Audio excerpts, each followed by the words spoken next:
কিছু ভুল বোঝাবুঝি কখনো কখনো সম্পর্কের ভিত মজবুত করে। মায়ের ঋণ যেমন শোধ করা যায় না, ঠিক সেরকমই কিছু কিছু সন্ধানের ঋণও কখনো শোধ করা যায় না। বন্ধুরা, এই অসাধারণ প্রসঙ্গটাকে কেন্দ্র করে আজকে আমি আপনাদের মৃদুলা দেবীর পরিবারের একটি সুন্দর গল্প শোনাব। চ্যানেলে নতুন হলে সাবস্ক্রাইব করতে ভুলবেন না এবং অবশ্যই গল্পটি ভালো লাগলে একটা লাইক আশা করব। মৃদুলা দেবীর পরিবারে রয়েছে ওনার এক ছেলে, বৌমা, ওনার স্বামী।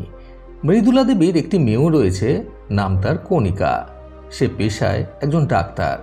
কণিকার বড় মশাইও আবার বিশাল বড় মাপের একজন ডাক্তার। হিসাব মতো সব মিলিয়ে সুখের সংসার হওয়ার কথা মৃদুলা দেবীদের। কিন্তু ছেলের বউ স্নিগ্ধাকে মৃদুলা দেবী মোটেও পছন্দ করেন না। বিয়ের পর থেকে মৃদুলা দেবী স্নিগ্ধাকে উদ্দেশ্য করে একটাই কথা বলতেন, যে না আছে ওর রূপ, না আছে কোনো গুণ। তাও বড়লোক বাড়ির মেয়ে হলে না হয় ভাবতাম, সেটাও তো না। না জানে ভালো পড়াশোনা, আর না জানে সেরকম কোনো কাজকর্ম। কাজেই ওকে গুরুত্ব দেওয়ার মতো সেরকম কোনো কারণ আমি খুঁজে পাই না। এই বলে মৃদুলা দেবী স্নিগ্ধাকে সব সময় তুচ্ছ-তাচ্ছিল্য করে যেতেন, যেটা আবার ওনার মেয়ে কণিকার বড্ড বেশি খারাপ লাগত। কারণ একমাত্র দাদার বউ স্নিগ্ধাকে কণিকা ভীষণ ভালোবাসত। সম্পর্কে শুধুমাত্র বৌদি আর ননদ হলেও দুজনের মধ্যে কিন্তু মনের আর মতের উভয়েরই ভীষণ মিল ছিল। সেই জন্য স্নিগ্ধার সামনে একমাত্র ডাক্তার মেয়ে কণিকাকে নিয়ে মৃদুলা দেবীর আদিক্ষেতা কণিকাকে বড্ড অপ্রস্তুতে ফেলে দিত। কণিকা যেমন মেয়ে হিসেবে ভালো, স্নিগ্ধাও কিন্তু একজন সাধারণ মেয়ে হিসেবে বড্ড ভালো। ফলে কণিকা তার মাকে অনেকবার বোঝানোর চেষ্টাও করেছে যে এই সাধারণ মেয়েটার মধ্যে যে অসাধারণতাটা আছে সেটা ভালো করে বোঝার চেষ্টা করলে বুঝতে পারবে। কিন্তু মৃদুলা দেবী কখনোই সেটা বুঝে উঠতে চাননি। ফলে কণিকা বিরক্ত হয়ে গিয়ে হাল ছেড়ে দিয়েছে মাকে বোঝানোর ক্ষেত্রে। এর মধ্যে আরও একটা আনন্দের বিষয় হলো, স্নিগ্ধা ভরা মাসের গর্ভবতী। মানসিক আর শারীরিক উভয় দিক থেকেই তার এখন যথেষ্ট বিশ্রামের প্রয়োজন এবং সন্তানের ভালোর জন্য নিজেকে ভালো রাখাটা তার একান্ত জরুরি, যেটা মৃদুলা দেবীর বাড়িতে থেকে সে চাইলেও করে উঠতে পারছিল না। মৃদুলা দেবীর একমাত্র ছেলে মনোজ মাধ্যমিক পাশ করার পর সেরকমভাবে আর পড়াশোনা শেখেনি। ফলে শিক্ষাগত যোগ্যতা উচ্চ পরিমাণে না থাকায় সে মোটামুটি মাইনের একটি সাধারণ চাকরি করেই নিজের জীবন অতিবাহিত করছে। ফলে সাধারণ ছেলের অতি সাধারণ বৌমাকে নিয়ে মৃদুলা দেবী মোটেই সুখী নন। বর্তমানে আবার কর্মসূত্রে মৃদুলা দেবীর ছেলে বাইরে রয়েছে। অপরদিকে মৃদুলা দেবীর মেয়ে কণিকার ছেলেবেলা থেকেই অত্যন্ত উচ্চাকাঙ্ক্ষা ছিল যে সে জীবনে পড়াশোনা করে অনেক বড় কিছু একটা করবে। ফলে সেই মতো সে পড়াশোনা করে ডাক্তার হয়েছে এবং তার স্বামীও পেয়েছে সেরকমই হীরের টুকরো। ফলে মেয়ে আর জামাইকে নিয়ে মৃদুলা দেবীর যেন গর্বে মাটিতে পা পড়ে না। সাধারণ ছেলে আর বৌমার কাছে অসাধারণ মেয়ে আর জামাইকে নিয়ে মৃদুলা দেবী একটু বেশি বাড়াবাড়ি করেন, যেটা আবার কণিকার মোটেও পছন্দের নয়। মৃদুলা দেবী হয়তো মনে করেন এই পয়সাওয়ালা এবং আধিপত্যযুক্ত মেয়ে জামাই হয়তো ওনার জীবনের শেষ সম্বল হয়ে দাঁড়াবে। ওদের কাছে সাধারণ ছেলে আর বৌমা নিছকই বেকার। শুধুমাত্র টাকার জোর আছে বলে এবং স্ট্যাটাস ভালো হওয়ার জন্য মেয়ে জামাইকে নিয়ে এরকম আদিক্ষেতা কণিকা নিতে পারে না। আর ওর তার থেকেও বেশি খারাপ লাগে যখন তার সামনে তার একমাত্র দাদার বউ স্নিগ্ধাকে অপদস্থ করা হয়। কাজেই এই গর্ভাবস্থার মধ্যে শারীরিক আর মানসিক দিক থেকে একটু ভালো থাকার জন্য বাধ্য হয়ে স্নিগ্ধা নিজের বাপের বাড়িতে চলে যায়। এরই মধ্যে একদিন মৃদুলা দেবীর বাড়িতে ঘটে গেল এক দুর্ঘটনা। মৃদুলা দেবী প্রায় সকাল 10টা নাগাদ তার মেয়ে কণিকাকে ফোন করে বললেন, মারে, তোর বাবা আজকে মাথা ঘুরে বাথরুমে পড়ে গেছে, মাথা ফেটে একাকার অবস্থা, একটু তাড়াতাড়ি আসতে পারবি মা? তুই তো জানিসই মা, বাড়িতে আমি একা। এইসব বলতে বলতে মৃদুলা দেবী হাউমাউ করে কেঁদে উঠলেন। ফোনের অপর প্রান্তে থাকা ওনার মেয়ে কণিকা ছটফট করে উঠতে গিয়েও হঠাৎ করে থমকে গেল এবং সে মনে মনে ভাবল এটাই একমাত্র সুযোগ মায়ের কাছে স্নিগ্ধাকে ভালো করে তোলার। ও যে আসলেই কতটা অসাধারণ একটি মেয়ে সেটা বোঝানোর। এই পরিকল্পনা করেই কণিকা অপর প্রান্তে তার মাকে বলে উঠল, বৌদিকে কতবার করে বলেছি বাথরুমটা রোজ একবার করে পরিষ্কার করে দিতে। অবশ্য ওর দোষ নেই, ও তো এখন গর্ভবতী, কি করেই বা করবে। তা এখন বাবা কেমন আছে? উঠতে দাঁড়াতে পারছে নাকি তাও পারছে না? এই কথার পরিপ্রেক্ষিতে মৃদুলা দেবী বলে উঠলেন, এত কথার সময় নেই এখন কণিকা, তুই তাড়াতাড়ি করে তোর গাড়িটা নিয়ে চলে আয়, তোর বাবাকে নিয়ে হাসপাতালে যেতে হবে। এই কথা শুনে কণিকা একটু আমতা আমতা করে মাকে বলল, আসলে মা, এখন না আমার একটুও সময় নেই। আজকে আবার তোমার জামাইয়ের কয়েকটা বন্ধু আসবে বাড়িতে। সকাল সকাল অনেক বাজার করে এনে দিয়েছে, এখন সব রান্নার আয়োজন করছি। কোনো মতেই আজকে আমি যেতে পারবো না।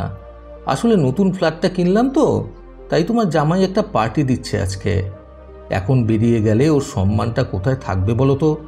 এই কথা শুনে মৃদুলা দেবী একটু থেমে গিয়ে বললেন, ও, তুই আসতে পারবি না তাহলে? তখন কণিকা আবার বলে উঠল, তুমি বরং ক্লাবের ছেলেদের ডেকে নাও আর বৌদিকে সঙ্গে করে নিয়ে কাছের বেস্ট নার্সিংহোমে চলে যাও।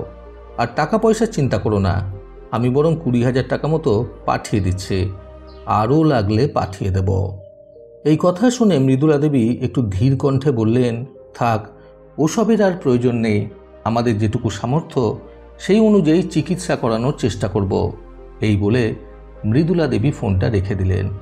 কণিকা তাড়াতাড়ি করে বাপের বাড়িতে থাকা স্নিগ্ধাকে ফোন করে ব্যাপারটা জানায় এবং তাকে বলে যত তাড়াতাড়ি সম্ভব বাড়িতে মায়ের কাছে চলে আসতে। স্নিগ্ধাও কণিকার কথা শুনে আর কাল বিলম্ব না করে যত তাড়াতাড়ি সম্ভব বাড়িতে চলে আসে। এরপর বাড়িতে এসে স্নিগ্ধা একাই গাড়ির ব্যবস্থা করে তার শ্বশুর মশাইকে নিকটবর্তী হাসপাতালে নিয়ে যায়। সাথে ছিলেন মৃদুলা দেবীও। কণিকাও স্নিগ্ধার কাছ থেকে হাসপাতালের নাম জেনে তৎক্ষণাৎ হাসপাতালে এসে হাজির হয়। কিন্তু মায়ের চোখের সামনে সে আসে না। শুধুমাত্র মা আর বৌদির সম্পর্কটাকে সুমধুর করে গড়ে তোলার জন্যই বুকে পাথর রেখে হলেও কণিকাকে আজকে এই পদক্ষেপ নিতে হয়েছিল। হাসপাতালের সিঁড়ি দিয়ে উপরে উঠেই কণিকা দেয়ালের এক কোণে দাঁড়িয়ে দেখে বাইরের ওয়েটিং রুমে তার মা আর বৌদি বসে রয়েছে। সে দেওয়ালের আড়াল থেকেই সমস্তটা লক্ষ্য করতে থাকে। সে শুনতে পায় স্নিগ্ধা মৃদুলা দেবীর হাতের ওপর হাত রেখে ওনাকে আশ্বস্ত করে বলছে, তুমি একদম চিন্তা করো না মা, সব ঠিক হয়ে যাবে। এখন যেটুকু টাকা পয়সার দরকার ছিল আমি সব মিটিয়ে দিয়েছি। আমার কাছে বেশ কিছুটা সঞ্চয় ছিল, সেটাই কাজে লাগিয়েছি। আর আরও যদি পরে কিছু লাগে তোমার ছেলে বলে দিয়েছে পাঠিয়ে দেবে, ওকেও আমি ফোন করে জানিয়ে দিয়েছি। এখন তুমি তাড়াতাড়ি নিচে চলো, কিছু একটা খেয়ে নেবে, না হলে তো তোমার প্রেশারের ওষুধটা আবার মিস হয়ে যাবে। মৃদুলা দেবী তখন স্নিগ্ধার মাথায় হাত বুলিয়ে বললেন, আমার তো তোর জন্য বেশি চিন্তা হচ্ছে রে, একেতেই তোর শরীরের এই অবস্থা, তার উপর এত ধকল নিলি আজকে সারাদিন, এখনও তো কিছু মনে হয় খাসনে, তোর কোনো সমস্যা হবে না তো?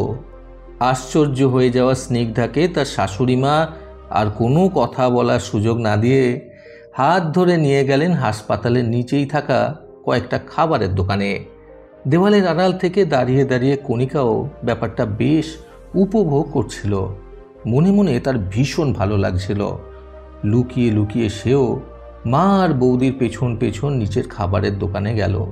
সেখানে গিয়ে সে দেখল তার মা স্নিগ্ধাকে নিজের হাতে করে মেখে ডাল ভাত খাইয়ে দিচ্ছেন। কণিকা এটাও লক্ষ্য করল যে তার বৌদির চোখের কোণায় জল চিকচিক করছে।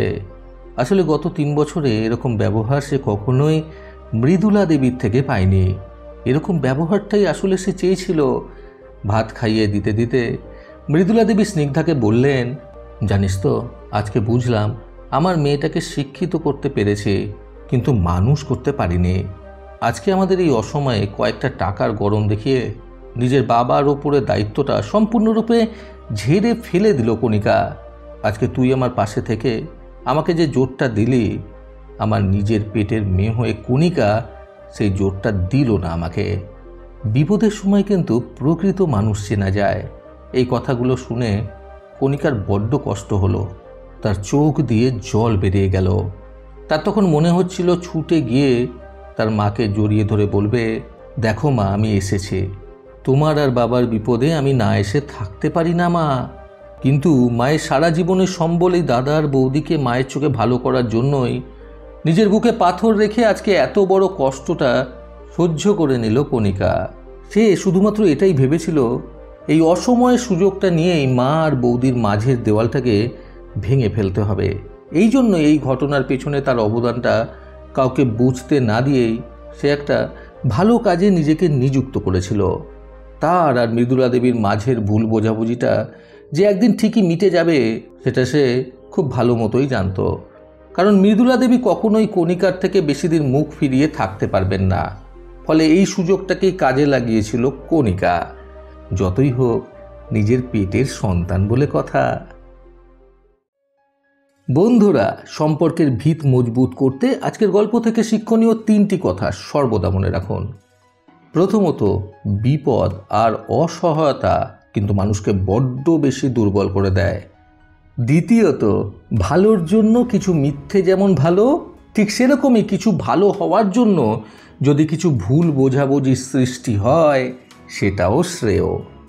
তৃতীয়ত, কাগজের টাকার স্বাদ যতটাই মিষ্টি তার থেকে দ্বিগুণ তেতো হয়। প্রতিবারের মতো আবারও বলবো, এই পৃথিবী তাদেরকেই সম্মান দেয় যারা ইউনিক কিছু করার ক্ষমতা রাখে। সকলে সুস্থ এবং সুন্দর জীবন কামনায় প্রকৃত জীবন থেকে আমি সন্তু চক্রবর্তী আবার আসবো আগামীকাল নতুন সুন্দর শিক্ষণীয় একটি ছোট গল্পের সাথে। ভালো শুনুন, ভালো থাকুন। ধন্যবাদ।